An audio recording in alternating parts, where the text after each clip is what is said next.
From Super League to Olympic distance to age group world records to Kona. Go longer with the right fuel at the right time with SFuels.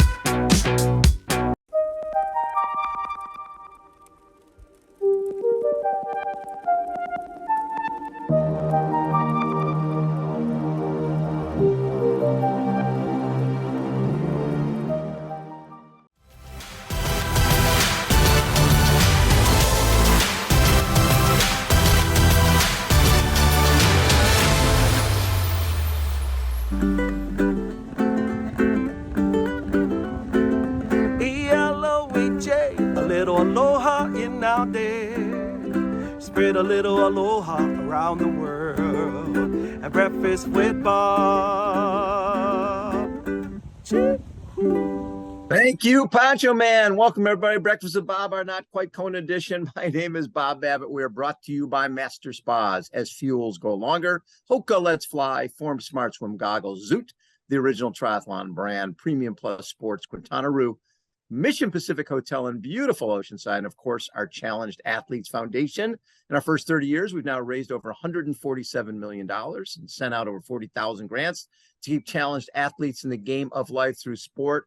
There's a young man who I haven't had a chance to meet in person yet, but he has accomplished some amazing things. He held the world record for 100 miles on the track and the 12 hours on the track. I went 11, 19, 13 for 100 miles. That is crazy. Mr. Zach Bitter joins us. Zach, how you doing? Good. Thanks for having me, Bob. And you're making me envious. I don't have a ukulele intro on any of my production stuff. So I need to find myself a ukulele intro. You got to step up, my man. You got to step up. So Zach, cool. Running was always your thing growing up? I actually kind of like eased into it. I'd say I got into it early, but it was very much kind of part of like just being kind of an active kid, I guess. I actually learned to run, or I learned that like distance running was actually a thing through the Presidential Physical Fitness Challenge. And then that's where I kind of recognized that you could be like good at certain aspects of sport and bad at others versus just like you're athletic or you're not athletic. And I kind of recognized from that distance running was something I was maybe a little more naturally strong at comparative to other types of sports and things like that. But I definitely like participated in all the other stuff. Started taking running a little more seriously by the end of high school. By the time I got to college, that's where I started kind of diving into just like the hows and whys of why you actually do the certain workouts you're doing and things like that. And that's, I think, where I really became a passion of mine that I wanted to kind of keep around for the rest of my life, more or less. So you went to University of Wisconsin, Stevens Point, 2005, 2008, track and cross country. It's funny because a lot of times ultra guys, there's a like almost like a light switch that goes on. They realize, wait a second, sort of the longer I go, the better I am here. Yeah. Did you have that sort of moment where you realized, you know what, I need to go further? Yeah, to a degree. I think the first time I started recognizing that the first time I recognized I didn't necessarily connect it to ultra running, but when I was in college, we would periodize our training and we'd do all the different workouts from the short intervals to the long intervals or tempo efforts, and then the long runs and things like that. And, all the components that you're going to see in a typical track and cross country program. And the long run that we would do on Sunday mornings was just like the one I loved the most. Like I looked forward to that one. Whereas, the other ones was sort of maybe a little more type 2 fun, where it's like, all right, let's gut out these 400-meter repeats and then feel good about it afterwards, but I'm not going to love the hours leading into it or the during process type of stuff as much. And that kind of led me into like just kind of finding myself in the sport, I guess, and identifying where my strengths and weaknesses were even within endurance training. And I was always able to tolerate a large amount of volume relative to my peers. So when I got out of college and started kind of pushing distance out a little bit, I recognized that in some cases, like I could just out-train people to a degree where from a volume standpoint, which is a very helpful thing to have if you're going to get into ultra marathon running, because there's just the event itself is long and slow. And I at the time I thought like, you know what, I'll probably do an ultra marathon at some point. I'd like kind of heard about the sport. I'd read a couple of books about it and was kind of interested in it. But in my mind, it was like, well, that's something old people do. So Exactly. Yeah. So I was like, maybe when I'm 30, I'll do one. And then I was just online one day looking for a race to train for in the fall. I had finished my undergrad and I was going to school to be a teacher. I had graduated, I'd done my student teaching, and I wanted to pick up some additional teaching certification. So I decided to go back for a year and just, get all of that to be dual certified. And with that process, I was just like, I wanted to keep running, keep training. I was doing it on my own now versus on a team. And I was like looking for a race to do. And I didn't even know that there was ultra marathons in the state of Wisconsin. I just assumed it was something that was done out west.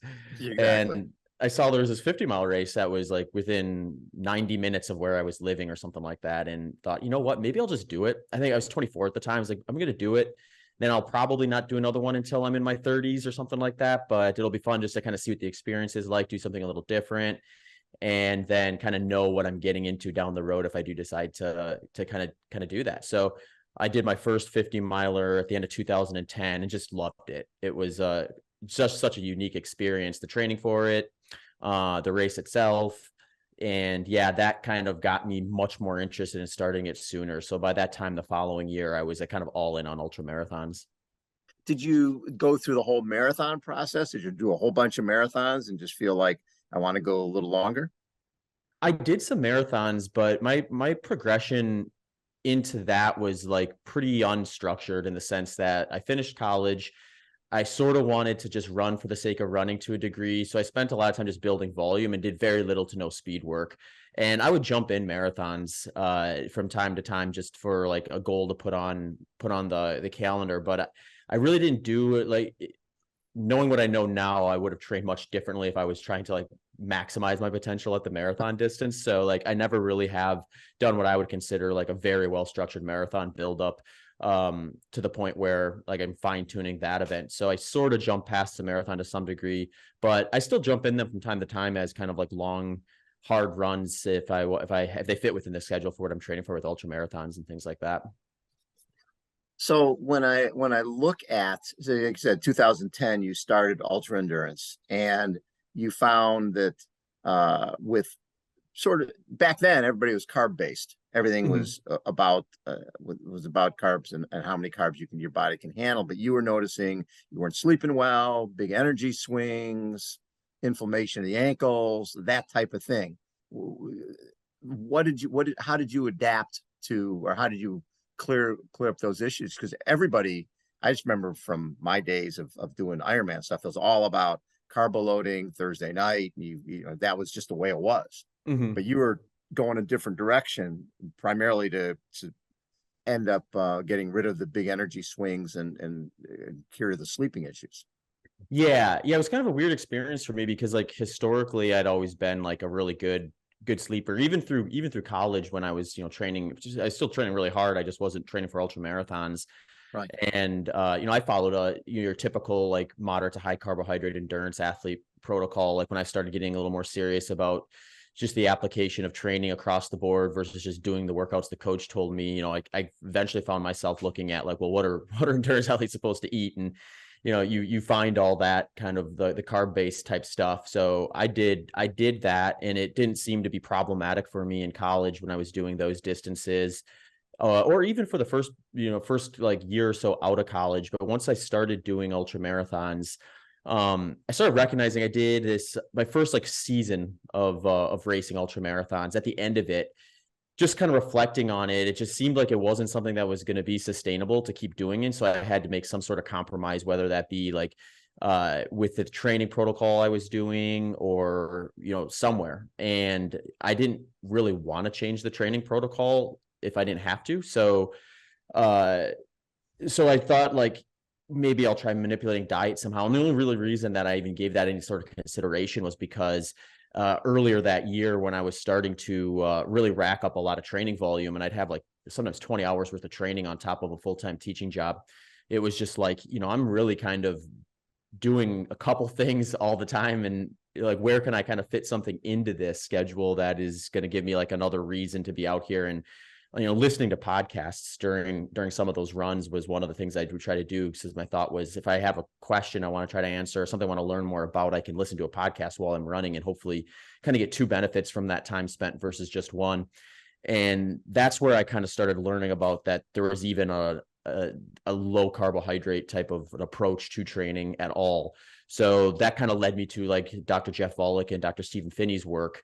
And it was interesting to me. So I thought like, I didn't know exactly what it would do. In fact, I was like probably pretty pessimistic as to whether it was going to be something that was going to work at first, outside of maybe stabilizing those energy swings throughout the course of the day. But I implemented a pretty strict ketogenic diet right during my off season. So I wasn't really doing a whole lot of structured training. I was doing some running, but it was all kind of really light, easy runs. And whenever I wasn't motivated to do it, I wouldn't do it as like a kind of an active off season type of a setup. And I noticed that by implementing a relatively strict ketogenic diet, pretty quickly, a couple things cleared up right away that kept me motivated to keep exploring it. One was the sleep. I was sleeping through the night consistently at that point. And then the other thing was just during the day when I'd go into work, I felt like I was at an even level of energy versus kind of like these like peaks and valleys. So the hard part before was I didn't have a hard time executing my workouts prior to that, because I'd wake up in the morning and I would do my workout first thing in the morning. But then there forward would be like, where a lot of the disruption would come from, energy swings and things throughout the course of the day. So I was a little curious as what would happen when I brought the structure back. And once I brought the structure back, I started recognizing that some of the benefits I was getting were great lifestyle benefits. But if I stuck to a strict ketogenic diet, I was gonna have to make some compromises with like speed work and things in the moderate and high intensity, because it just felt like I wasn't hitting that last gear that I would have had before. And so that got me kind of curious about bringing back some carbohydrate, but maybe not to the degree that I was before. So I probably spent about a year and a half just kind of playing around with different ratios of carbs to fats at different times during the training season and things like that, and figuring out what was really going to kind of help me still be able to execute the speed work in my plan to a high enough level to put me where I wanted to be for these longer type of races, but also maintain kind of that lower carb lifestyle that was giving me the better experience throughout the rest of the day and things like that. And along the way, it's just been an interesting journey too, because I've had opportunities to participate in studies like the FASTER study. I've had opportunities to get like fat oxidation tests and things like that, and just really see where my fuel substrates are going to be at during various intensities and build like race fueling strategies around that, which has been pretty eye-opening. When you set your record, what type of fueling were you doing there? When you're on the track, you run the 100-mile and the 12-hour record, basically that's the same race, right? Yeah, it was. Yeah. That's pretty cool. I think I'd just keep going for another 40 minutes. It's not a big deal. Yeah, I think those last 40 minutes were a fair bit slower, but they were there. So it was, I've managed to find 4.88 miles, I think, in that last 40 some minutes. So it's kind of cool. You can double dip if you sneak in under 12 hours with that. But yeah, I mean, I was full in at that point. I had been able to kind of work my protocol through multiple seasons and really kind of like find all the holes in it and address them and kind of develop a fueling strategy that worked well for me. And I was able to, like I said, get some of those tests done to kind of figure out like exactly where my carbs and fats, my carb and fat metabolism was going to be at the intensity I was going to race at. So on my goals for the day, I kind of operated off of like the spectrum of what those indicated. When I got to like the intensity I was typically going to aim for on that event, which was right around 9 miles per hour, the data I had suggested that I'd be burning somewhere in the neighborhood of 80 to 90% fat. And that just, to me, that just meant like, well, I don't need to defend that. That can come right off of my body, which is like your kind of unlimited fuel source, more or less, during these single day events or shorter. And, replace it afterwards, but it's no sense in really doing interrupting digestion in any way with it during the event itself. With that, since you have that on board, my focus then became like, how do I supplement that 10 to 20% that I'm going to lose over the course of the day out there at that intensity? And, given where those numbers were at and where I was able to kind of identify like, I guess like a safe loading zone for carbohydrates without like risking digestive issues in any meaningful way. I arrived at around 40 grams per hour was kind of a good target for me. So it was like just basic 40 grams of carbohydrate per hour that at that particular race, I'm pretty sure I was splitting them up in like kind of 2 doses. So I do like around 20 grams in every 30 minutes that I usually have kind of tethered to my hydration strategy. And that particular event was super easy to crew because it was on a track. So you just, someone hands you a bottle with what you want. And then if they mess it up or you mess it up, you just get another one and keep going. So as monotonous as that type of event can be, it's nice to have the flexibility to make a mistake and not have to pay for it like you would out on a trail. When you miss something at an aid station, you might not be able to correct that problem for an hour plus at times. You're doing ultras. I've interviewed a lot of ultra folks. How do you pass the time mentally?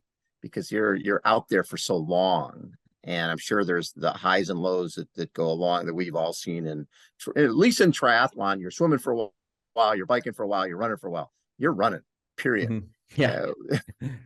What have been some of the low points for you, and how do you deal with them? Yeah, there's definitely ebbs and flows throughout. I mean, usually I find is like when I have a really solid race, usually I'm just a little more sharper and being able to focus on the immediate task versus the entire task, because the way I usually look at it is like you have sort of like a mental currency that you can spend throughout the course of the day before you just get too fatigued mentally to really want to push hard at the end. So if you find yourself being a little more relaxed early on and focusing on manageable things that aren't going to drive anxiety and stress and things like that, you find yourself in a better position at the end of the race to be able to push hard. So for me, what that usually means is kind of like just over the course of training, just being mindful of different things to kind of like add to your memory bank that you can kind of like think about and fixate on while you're out there chipping off at some of these goals. But even with that, you do have there's usually some points where like you have like your doubts creep in. And for me on that particular day, I actually got to around 40 miles and I was sort of falling off pace a little bit. And, on an environment like that, the nice thing is, your pace all the time if you want it, because it's just, they have a big screen TV there that produces your lap split. So I usually go in with a range that I'm looking for and I'll kind of spot check that throughout the day. And I noticed I was starting to fall kind of out of the range on the low end and started to consider like, maybe it's not my day to day. So I considered just kind of like easing back and just accepting what was going to come for the rest of that and sort of going back and targeting another race down the road. But, thankfully I gave myself one more shot. I was like, okay, well, let's just get back into range for a mile or two and just kind of see how I feel after that. And while I was doing that, I started kind of just running and this kind of adds to maybe part of that question you're asking, like, what do you do while you're out there running around the track all day?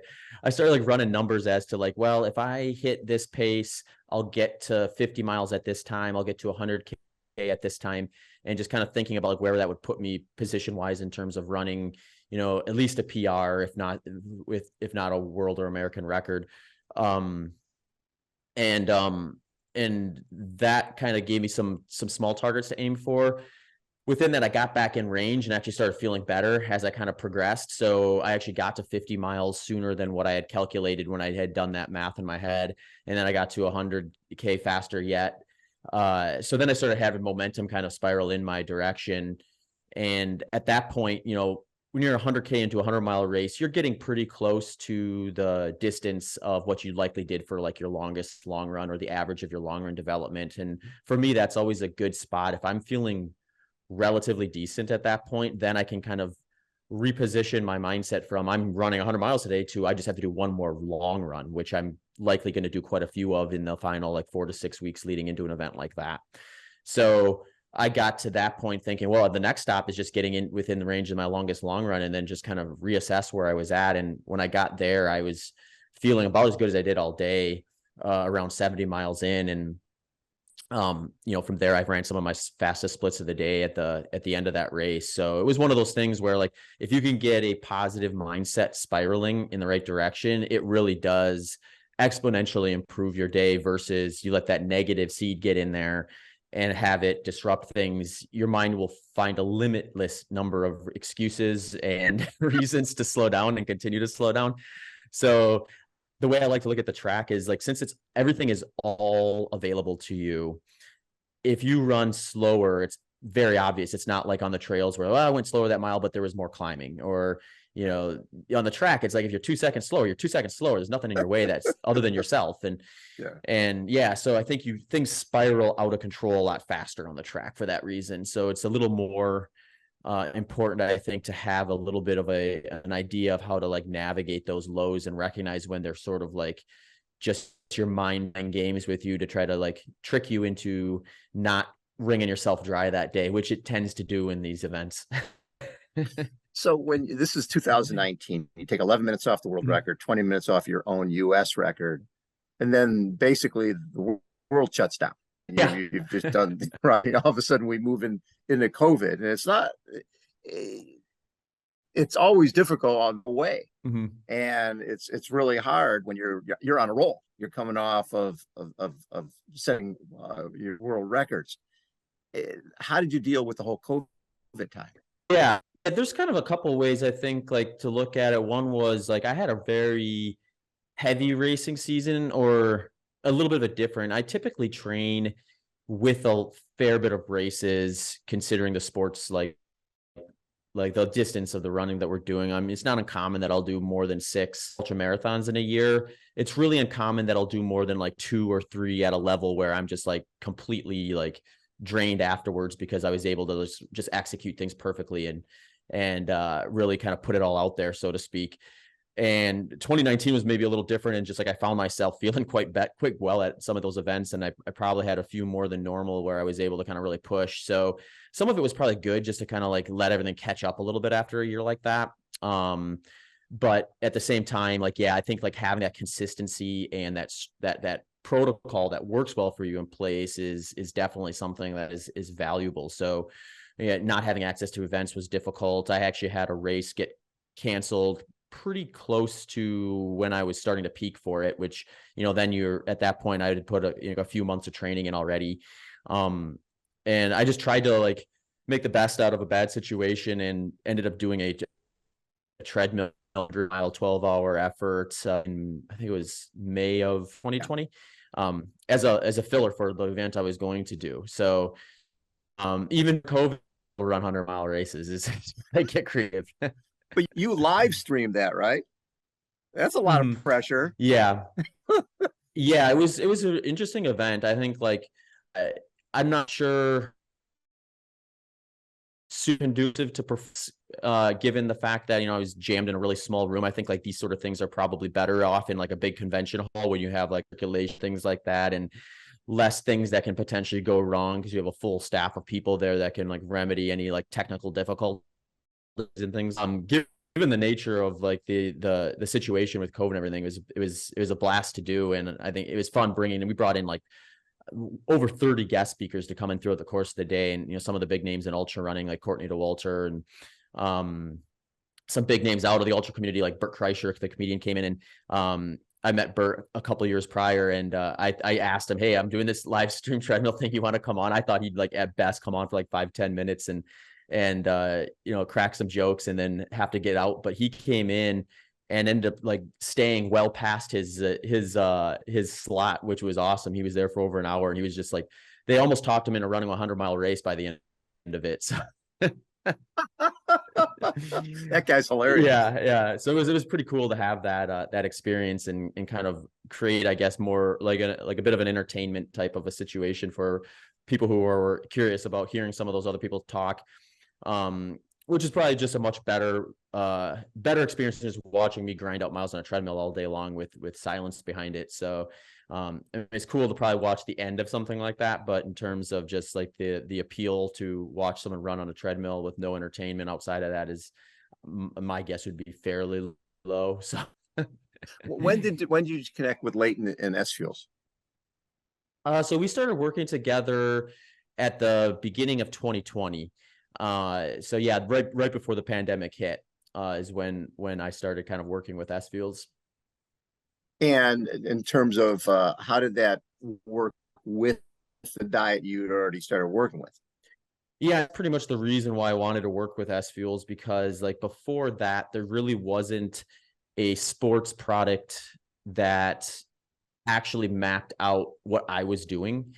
Whereas the SFuels kind of approach is kind of right fuel, right time, where, you know, people sometimes get confused with what I do. And some of that's probably like just the nature of what I'm doing. You know, I have phases of the year where I'm leaning into like higher intensity, short intervals. I have phases of the year where I'm leaning in a little more to like longer intervals at like old efforts. And I got phases of the year where I'm just like really leaning into longer development, slow miles specific to race pace intensity and things like that. And then there's off season. So I have like times a year where I'm eating like much closer to a strict ketogenic diet, and I have times of the year where I'm, you know, pushing upwards to like, you know, 20+% of my intake coming from carbohydrate, which most endurance athletes are still going to consider quite low. But for someone who's on a strict ketogenic diet, they're going to say, hey, that's high.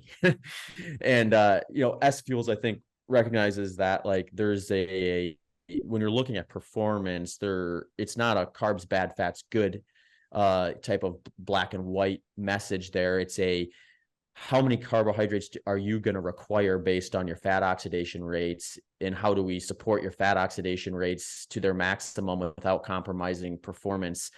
And that was just mapped out about as well onto what I was doing as anything out there. So in terms of their product lineup fitting my lifestyle, it was a pretty easy decision. For this year, for 2023, what are your plans?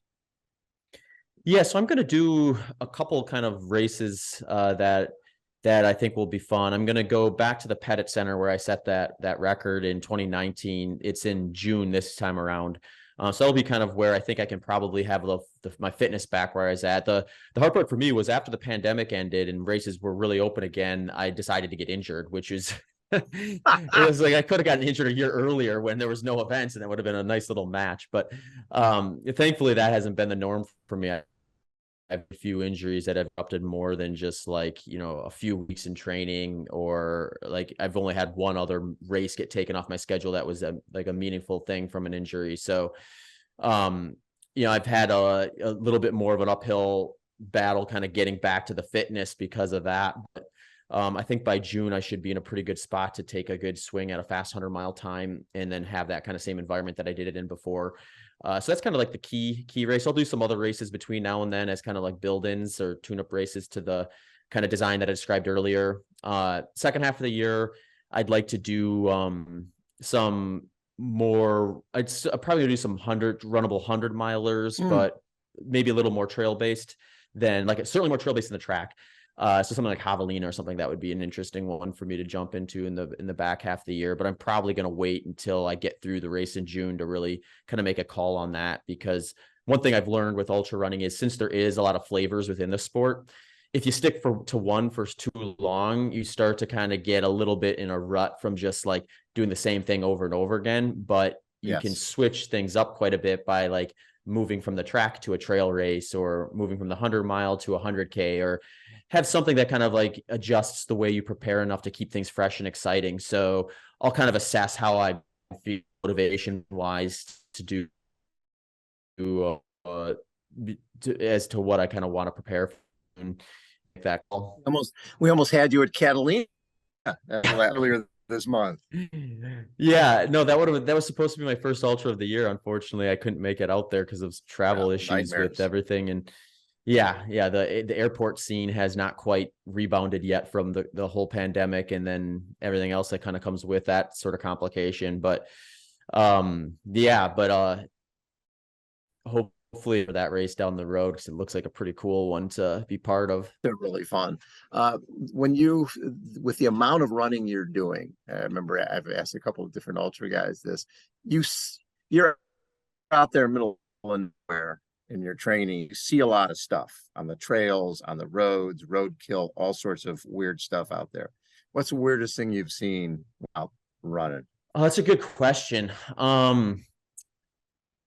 Weirdest thing I've seen, I did a race recently where, I don't know how weird this is, it was kind of alarming. I was running pretty early in a race, and I was here in Texas, and I hear this rustling, and I was just like, there had been these like birds that would get scared up out of the treetops, and I just assumed that's what it was at first. But then it started getting like, it was getting closer. It sounded lower to the ground, and it was much louder than what the other, what they're creating earlier. And I look as coming up to my left, and I see this pack of like wild pigs just come running up alongside. And I sort of freaked out at first because I've heard all the stories. I mean, I lived in Phoenix too, where there was javelinas, and I'd see those from time to time. Usually they're digging through someone's garbage versus out on the trails.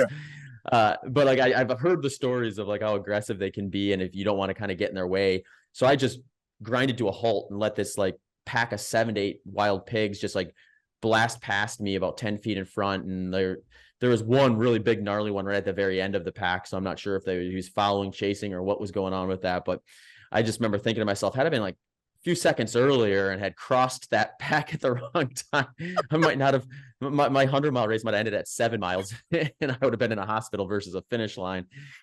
But that was a pretty wild one. That same race has it's actually, that race is more known for this. They have a lot of alligators out there. So you're warned that there's certain sections where you kind of run on this crushed limestone path that kind of goes between 2 like swampy areas, and the alligators are usually in there. Early in the morning, I remember kind of looking up and shining a headlamp into the water, just seeing all these little eye dots out there. Later that day, 90-degree turn kind of on that same type of terrain. And I remember taking the turn, not paying too much attention, and looking down and seeing this like relatively small alligator, like right up on the side of the trail. Like I ran within like 2 feet of it, just thinking like, oh man, like at some point someone's getting bit by one. And you don't want to see that like when you've been out there for 15, 16 hours, right? And you're a little loopy anyways. Yeah. And I was like, wait, what was that? What did I just see? Yeah. And I mean, it's like, and you imagine a scenario where someone's like, I'm pull off the trail to use the bathroom or something like that, which isn't uncommon in a race of 100 miles. And you just like decide to like step in the wrong area and there's an alligator or something like that. It's like, no, thanks. That is so well. Is there an event out there that you haven't done yet that you want to? Yeah, there are a few. Leadville 100's one that I've always been kind of interested in because I like the idea of that much climbing and descending without a whole lot of technical trail. It's been one where I've always thought about doing, but just haven't done it yet because there's going to be a process to that one, given that it's basically minimum 10,000 feet altitude. I've lived at sea level my entire life, so I probably need to be out there for a good month beforehand just to really for sure acclimate and know what I'm getting myself into from a pacing standpoint. And things like that. But that's definitely one that's up there on the list is Leadville. Yeah. There's so many cool ones with Leadville, Western States, Hurt 100. That's I went out with we went out for that Hurt 100 one year, and oh my God, like you if you aren't really adept at running with the roots and it's scary running out there, running through the trees. It's rooted out. It's algae everywhere. And it's slippery. What, for most of your training, are you able to do it like right from the house there in Austin? Yeah. We've been in Austin here for just over a year now. So since I'm usually training for more runnable stuff, I've got plenty of options. It's actually kind of nice that Austin has a lot of sneaky little punchy hills kind of sprinkled around the city. So I get a little bit of like variance in that from that, which has been nice. When I was in Phoenix, I would usually either train on the canal path with just running pancake flat, or I'd go out into the trails and that's where I get my varied training. Whereas here you just get a little bit more blended throughout the course of a run because of that. I have to hunt out more technical stuff if I'm looking for that. I haven't really put a technical trail race on a schedule yet since being here though. So there's some decent spots in like what they call the green belt where you can kind of prepare for stuff like that. And I think in the future too, if I'm going to do a race like Western States or something like that, where I'm going to want to have some more like long sustained climbing and descending, it'll be a situation where my wife and I will kind of like head out somewhere either on the course or similar and just spend like a good 4+ weeks kind of really kind of putting in some of the peak training on the specific terrain and that sort of stuff. Now, are you still teaching or you work full-time as an ultra guy? Yeah, so I'm full-time ultra. I did it both for a while, and I got to a point where I had started building up a coaching business on the side as well. So I had the training, the coaching, the teaching. It was like pretty clear that it's like I'm going to either be good at all these things or I need to pick a lane, so to speak. Yeah. And given the shorter lifespan of competitive athleticism, it seemed to me to be the right idea to like lean into that for now. And I can always go back to teaching if I want to or need to, or, whatever happens. And, so far, things have gone well. So I haven't even really considered going back in any meaningful way at this point. But yeah, so I do a few things though. I think the interesting thing about ultra running is there's definitely a balance if you're trying to do it professionally, in the sense of like you need to give yourself the space to be able to train and recover optimally. But there's also, like what we talked about before, the mental side of it, where I don't think, and this could be personally just my own kind of process, but there's such a like mental taxing like piece to that puzzle when you're running all day versus like what I was doing in college, or what I would doing if I were like good enough to be an Olympic 5K runner or something like that, where you need to be on for like a handful of minutes versus like, hours and hours. And I think like if I were to just train and race and do nothing else, I don't know that I would stay like sharp enough mentally to be able to really grind through some of those dark hours. And doing other things that are mentally stimulating, like coaching, podcasting, and that sort of stuff, and keeping like my mind active and my requirements from a day-to-day like a little more full, I think that prepares me better for the mental side of the sport. And as long as I'm open, or as long as I'm aware of like how they're impacting the training and things like that, and able to kind of like flex them up and down a little bit when I'm getting into the training, really do a little more space for training. I think that works out really well for me versus kind of having just the pure athlete side of things. What's fascinating to me is I've seen this growth in ultra running. Back in the day, I remember when Dean Karnazes first came in and started creating a lot of media. It was almost like the ultra running community was upset. It was like, so many of the guys, I always felt a lot of those guys were almost like witness protection guys. They're like, hey, I really don't want anybody in my sport. What the hell are you guys doing in here? Quit trying to bring media to my sport. But it seems like it's changed for the better, where people are understanding that, ultra running is a great sport. Anybody can do it. And we want to welcome it. Yeah. I mean, I think it's like anything, right? Like you get a culture built around something and you want to protect that to some degree. And I think the fear was that you bring business, you bring marketing, you bring the whole, like the party atmosphere type of scenario that you're going to get at like finish lines that are built up, or bring money into the sport. It kind of pollutes it to some degree. And it's like, I understand like that idea, but really it's like, it's also like if you don't bring that in, then people just aren't find out about it either, and then there's like opportunity loss too there. So I think the sport of ultra running has been semi-unique in the sense that you still can find those type of events. They're kind of old school, where it's like they'll just show up, camp, run 50 miles and drink some beers afterwards type of a mentality. Those are out there, and they probably always will be, because there's definitely an appetite for that. But then you can also find like the Ultra Trail Mont Blanc type scenarios where it is an absolute production. And, it's covered well. It brings it into the living room of the spectators, where you actually get really high quality content available as you're watching it play out, and you get stories about the runners. You learn about what they're doing and why they're doing it and how they found them. I think ultra running is also a unique sport where you do get a lot of kind of like interesting backgrounds that kind of like, because I mean, when you think about it, like the act of finding yourself wanting to run 100 miles usually comes with some sort of life experience that is maybe a little unique, some addictive part of your personality that maybe needs to find something a little healthier. Addiction. Yeah, exactly. So you definitely get some interesting kind of like characters. It's not necessarily like a repetitive type of a backstory from one person to the next. And it's also, I think, a sport that it's not as precise in the sense of like, you have to do this or be good at this to be good at, say something as long as 100 miles, because for one, there's a lot of difference within even the 100-mile distance between like, what I'm doing on a track versus someone training to try to compete at Ultra Trail Mont Blanc. But also just like, I think because the sport is so low intensity, and that brings in just this like kind of mental component to it, I think there's just a wider variety of ways you can optimally prepare for this from one person to the next. So you also get like a lot more, I think,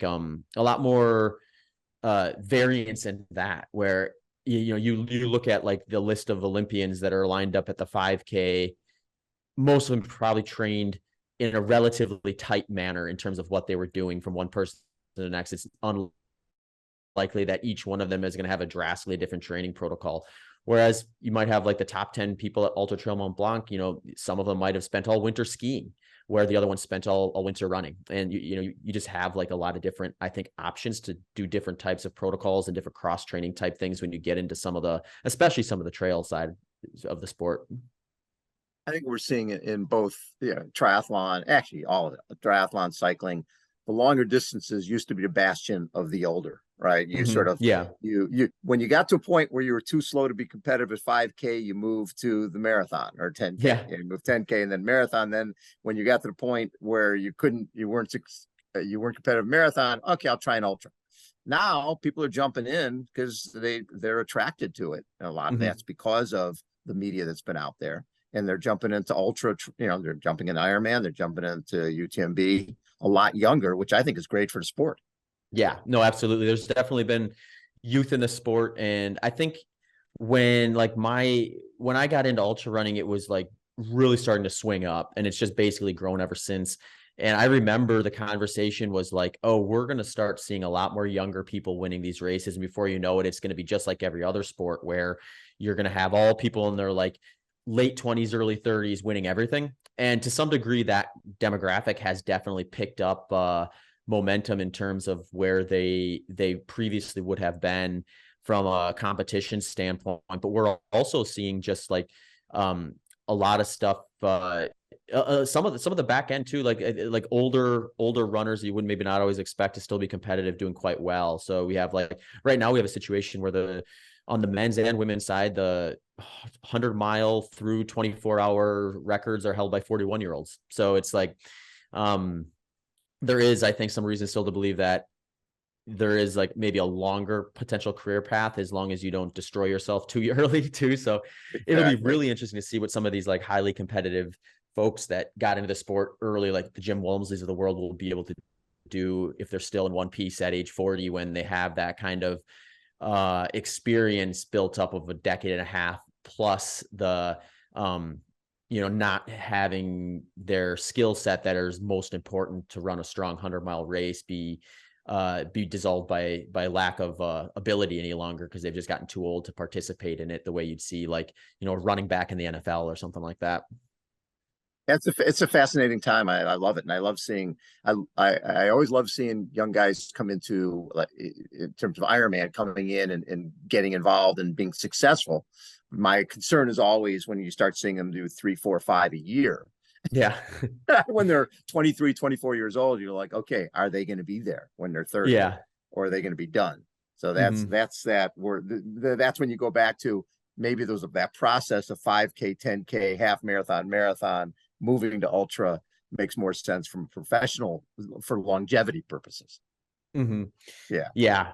It is interesting. I know, I started in my 20s, and now I'm 37 now. So like, I definitely recognize things that I need to do differently than I could have got away with when my mid 20s, where I've got a buddy who was a Highlands game athlete for a while. And he said, yeah, man, when you're in your 20s, you can just abuse the machine and it responds, but you get in your mid 30s, you got to start doing things right.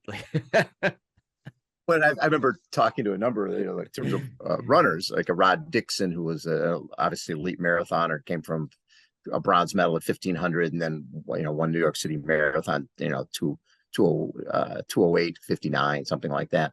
But he told me, he says, as he got older, he could do the same workouts. He just need to take more time off in between.